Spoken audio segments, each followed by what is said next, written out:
gouvernement congolais, à travers le ministère du Tourisme et de la Culture et Arts, organise du 16 au 18 juillet 2025 la première édition du Festival mondial de la musique et du tourisme. Le ministre du Tourisme, Mpambia Moussanga Didier, et la ministre de la Culture et Arts, Yolande Elébé, en ont fait part au président de l'Assemblée nationale, Vital Kamerhe, le mardi 20 mai 2025, au cours d'un échange placé sous le haut patronage du président de la République, Félix Antoine Tshisekedi Tshilombo, et en collaboration avec ONU Tourisme. Ça sera une belle opportunité pour valoriser la RDC comme destination et pour mettre en valeur deux patrimoines nationaux, à savoir la musique et le tourisme. Yolande Elébé a précisé que leur visite s'inscrit dans le cadre de la sollicitation de l'appui du président de l'Assemblée nationale pour mettre à la disposition du festival l'esplanade du Palais du Peuple pour accueillir les grands événements culturels attendus lors de ce festival. Il était important que nous puissions lui présenter le projet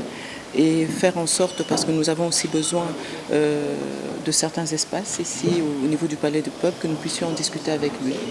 Mais au-delà de ça, nous avons aussi discuté de nos secteurs respectifs. Je pense qu'on n'avait pas besoin de le faire parce que nous avons enfoncé une porte ouverte.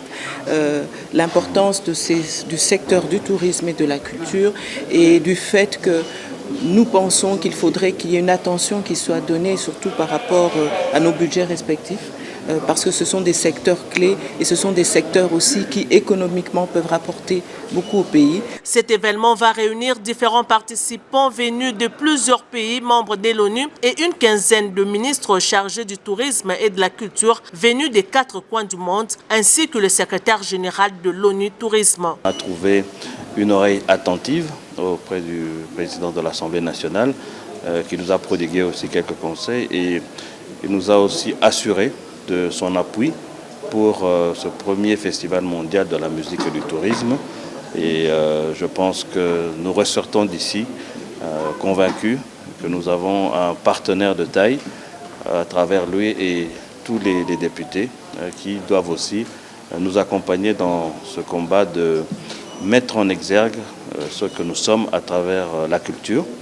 et le tourisme, qui sont des secteurs qui peuvent être très porteurs pour l'économie nationale. Le but de ce festival est entre autres de consolider les liens de coopération, de promouvoir la musique et les traditions culturelles, de mettre en valeur les atouts touristiques de la RDC, de promouvoir l'engagement participatif des jeunes, de créer l'impact économique significatif pour les opérateurs du secteur du tourisme. La diversité culturelle étant un levier du développement économique, le président de l'Assemblée nationale, Vital Kamerhe, a apporté tout son soutien à cet événement touristique et culturel. Il faut noter que le budget alloué au secteur du tourisme et de la culture et arts a connu une augmentation après l'examen de la loi des finances 2025 à l'Assemblée nationale, passant de 0,5% à 1% pour la culture et arts et de 0,3 à 0,5% pour le secteur du tourisme.